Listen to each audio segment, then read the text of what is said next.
Olá pessoal, saudações a todos. Esse é o canal Antônio Vieira e eu sou o professor Vieira. O propósito do canal Antônio Vieira, para aqueles que estão vendo pela primeira vez, é um propósito de colaborar com a formação profissional de todos aqueles que têm a topografia em seus currículos. O último vídeo que fizemos foi sobre o estudo do traçado de uma rodovia. Fizemos o estudo de caso da BR-393, uma rodovia que liga Manaus a Porto Velho, em que uma série de trechos dela estão com problema, e vendo comentários assim nesses vídeos que reportaram a respeito desses problemas, notificaram, né, noticiaram que trata-se de uma ferrovia antiga e que foi construída assim há muito tempo, né? Então eu fiquei refletindo no estudo do traçado e me transportei no passado, né, quando já na década de 70 eu fiz vários levantamentos e vários trabalhos na região amazônica para a Ferrovia dos Carajás, para inventário hidroenergético dos rios da Amazônia, né, para fazer lá barragens no Rio Trombetas, no Rio Cotingo, a barragem de Samuel ali no Rio Jamari, na Rondônia, né? E naquela ocasião, eu contava, né, os engenheiros contavam com imagens de radar feitas pelo projeto Radar Brasil. Esse projeto Radar Brasil, ele foi idealizado pelo professor Luiz Henrique da UERJ e cobriu a região amazônica inicialmente por imagens de radar e depois o Brasil inteiro, né? Essas imagens de radar foram tiradas por um avião, né, uma altura de 11 quilômetros, e imagens assim na faixa de micro-ondas, na faixa de um comprimento de onda assim de 3 centímetros, em que a característica dessas faixas de micro-ondas é que elas atravessam nuvens, atravessam as folhas das árvores, elas não atravessam os troncos.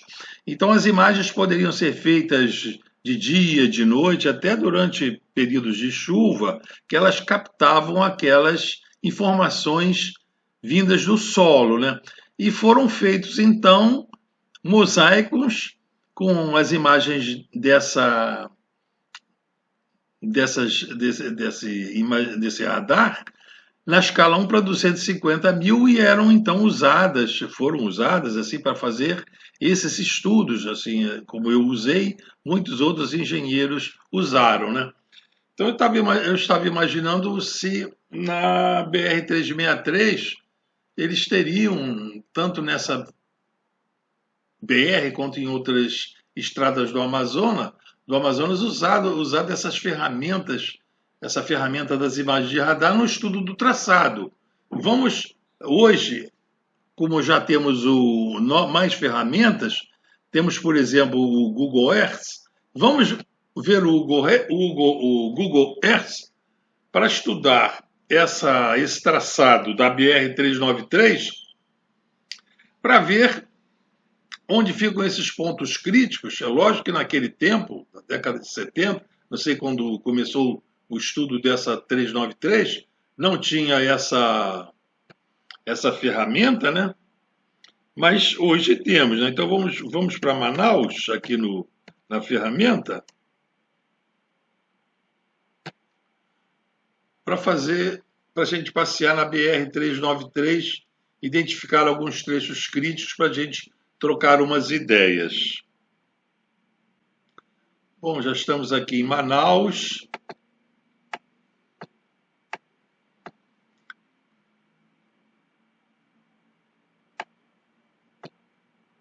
Não é BR-393, BR-319. Então nós temos aqui a BR-319, que ela sai aqui de Manaus, aqui em Cariro da Várzea, e ela vai saindo daqui, indo até Porto Velho, né? Então, nós vemos aqui nessas imagens aqui de satélite, nós estamos vendo aqui, vendo que a ideia do traçado, né, por onde ela foi feita, está boa, né? Nós vemos aqui, vocês podem reparar, nas imagens satélite, essas manchas aqui mais escuras são as bacias hidrográficas. Aqui assim nós temos o rio Amazonas, e aqui nós temos então essa região de baixada, e aqui essas bacias hidrográficas. Aqui assim nós temos, reparem que para saber por onde a água corre na bacia hidrográfica, nós olhamos por esses veios. As pessoas que não têm assim muita prática de interpretar mapas ou fotografias ou imagens que tem rios, para saber por onde a água corre, é só ver assim esses veios aqui dos cursos da água, dos talvegues. Então aqui nós vemos que essa bacia aqui, ela corre para cá, para onde está o mouse, no sentido de Purucura. E para cá então o terreno sobe, vai subindo, subindo. Aqui assim o terreno desce. Aqui fica a parte mais alta do terreno e aqui o terreno desce. É uma parte mais alta, mas é mais alta em termos, né? Nós vemos, por exemplo, aqui, ó, que a BR-319, ela foi colocada aqui em cima dessa mancha escura. Se vocês olharem essa mancha escura aqui, é onde fica afloramento do lençol freático, é água, né? Nós ampliarmos a escala aqui, nós vamos vendo que ela está aqui, por exemplo, né? Então, se já aqui nesse trecho, assim como nesse daqui, a BR não fosse colocada aqui por onde fica essa mancha aqui escura, que é onde tem água, é nesses trechos que estão esses pontos críticos, que ao serem aterrados, fica aquele lamaçal. Quando chove, não há caminhão que passe. Poderia-se escolher um outro caminho, né? Lógico que naquela ocasião, talvez fosse possível, que nas imagens de radar, nós temos essa... Adicionar um caminho, vamos ver aqui. Na imagem de radar, nós temos também essa noção da hidrografia, por onde os rios vão, e as imagens nos mostram o solo, né? Então aqui a estrada, se ela viesse por aqui, ó, ela já não passava por essa parte escura, vinha saindo aqui, ó, saímos dessa parte escura, direitinho aqui, ó, vemos por essa parte mais alta e seca, vimos por essa parte escura e assim por diante, ó. E aqui a mesma coisa, olha, ali ela está naquela parte escura, ó. Vamos evitar, podíamos vir por aqui, ó, e assim por diante. Então, reparem que nas imagens de radar, esse trecho, isso que estamos mostrando aqui, isso seria perceptível. A quem fizesse o estudo do traçado, poderia evitar essas partes aqui que estão alagadas. Isso seria, então, hoje, né, não teria problemas. Temos essa outra estrada aqui, reparem essa outra estrada aqui municipal, a AM354. Reparem que essa AM354, ela foi traçada uma reta, traçaram uma reta aqui, ó, e foram passando em cima dessa região aqui, uma região alagada, que na época de chuva fica um horror. Quer dizer, não poderia se evitar essa região alagada. De se chegar aqui no estudo do traçado, onde é que está o nosso caminho? Está aqui? Não, o caminho. Cancelar, estou aqui no caminho. Já mostrei a vocês antes, só ensaiar um caminho. Adicionar um caminho. Então aqui assim, ó, chegava por aqui assim, ou por aqui assim, ó, íamos por aqui, ó, por essa parte mais seca e mais alta, evitando tudo isso aqui, e então ia por aqui, ó. Tá vendo? Esse seria um caminho dessa AM254 que evitaria todo essa região alagada. Então é lógico que eu não sei quando foi feita essa AM 254, não tinha esse recurso dessas imagens aqui do Google Earth para fazer o estudo do traçado, mas as imagens de radar existiam. E as imagens de radar, elas oferecem essas informações da hidrografia e do chão. Isso poderia ser perfeitamente evitado, né? Então, vamos indo nessa nossa BR-319, ó, mais trechos críticos aqui, ó, passando em cima dessas zonas escuras que podia ser alagada. Aqui assim temos um rio, aqui deve ser uma ponte. Deve ser uma ponte aqui. Aqui tranquilamente tem que ser uma ponte. Uma ponte, né? Não vou nem fazer, porque é um rio tão largo desse, é uma ponte. Mas reparem aqui, novamente, essa região aqui alagada poderia se vir por uma parte mais seca, a parte mais alta, que nas imagens de radar seriam perceptíveis. Não precisaria entrar nessa parte alagada. Reparem aqui, ó, mais parte alagada e a BR-319 encarando essa parte alagada e outros trechos assim por diante. Íamos vindo, ó, aqui tá bom. Esse trecho aqui tá bom. Sequinho, tá parte alta. Se vocês olharem aqui na hidrografia, se fosse imagem de radar, se veria melhor ainda os rios indo para um lado e para o outro. Aqui assim está uma. O que será isso aqui, ó? Isso aqui é um charco, é água vindo de uma maneira aqui assim. O que será aqui? Vamos botar uma vista no chão para ver o que fizeram aqui, ó. Repare que é uma.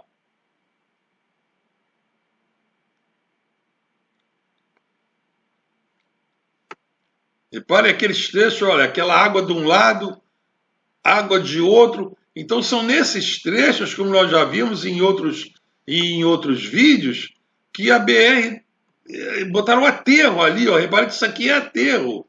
Não é ponte. Tinha que ser uma ponte para não ter assim nessa água. Aí fizeram um aterro, e esse aterro, como eu já falei no outro vídeo, o terreno é argiloso, a umidade infiltra, a resistência ao cisalhamento diminui bastante e o asfalto todo aqui, quer dizer, todo o corpo da estrada é levado à ruptura e fica isso, né, todo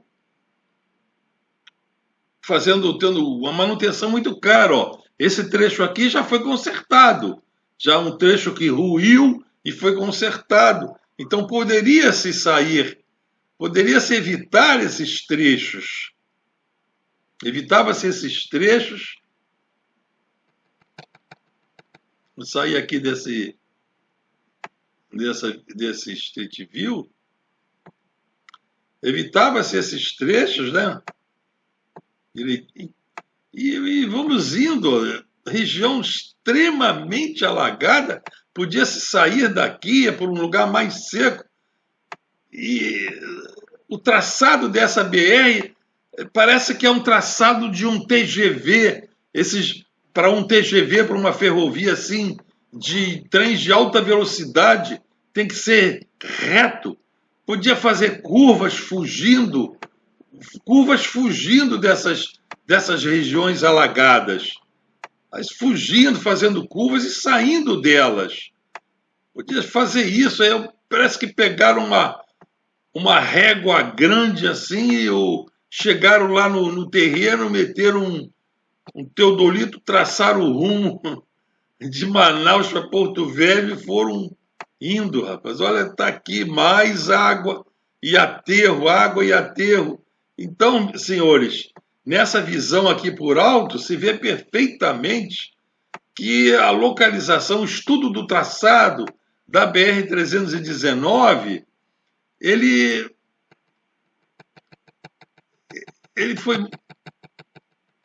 foi muito arrojado, não se teve o cuidado. Reparem aqui que ela foi em cima da região alagada, dessa região sujeita à inundação. Pelas imagens de radar, podia-se sair por aqui procurando uma área mais alta, mais seca, aqui pelos divisores de água, fugindo dessas regiões assim alagadas, ó, tem mais alagada. Então, mais outra aqui, impressionante, senhor. É impressionante. Então, o estudo de traçado dessa BR-319 não foi bem feito. É lógico que estamos aqui no futuro com essa ferramenta, mas eu estou dizendo que na década de 70 tinha as imagens de radar disponíveis no Ministério de Minas e Energia. Eu fiz muitos trabalhos na Amazônia, usando essas imagens de radar, mapeamento de toda a bacia do Rio Jamari, todo aquilo. Estou falando com conhecimento de causa. Poderia-se ter usado as imagens de radar. Então, senhores, era esse depoimento que eu gostaria de fazer. Os colegas engenheiros, assim, que me perdoem, mas eu estou falando como professor. E que nas escolas de engenharia que alertem para esses detalhes, principalmente nesses trabalhos da região amazônica, que num estudo de traçado ou em qualquer outros estudos, que se façam primeiros estudos preliminares, levando-se a base cartográfica existente, contrata-se engenheiros cartógrafos. Os engenheiros cartógrafos, eles têm na sua formação, eles sabem onde obter essas imagens de radar, imagens de outros sensores, e são capazes de fazer esses estudos de traçado sem que a estrada ocupe esses lugares assim, ó. Reparem aqui, a estrada, para onde ela passa, ela vai em cima da região alagada. Poderia passar para outra região. Não dá pena, né? Dá pena, mas já está feita. Agora, o que se pode fazer, o que se pode fazer agora é, nesses trechos que já estão construídos, é trocar aqueles aterros por pontilhões, ó, trocar esses aterros aqui por pontilhões, porque o aterro não vai sustentar. Ou então mudar a estrada de traçado. Poxa, chegava por aqui, por exemplo, um ponto como esse. Chegava aqui, vinha por esse ponto mais seco, escolhia um outro traçado, aqui por esse ponto mais seco, aqui por cima, ó, fazia uma variante aqui e ia se gastar um pouco mais, tá certo?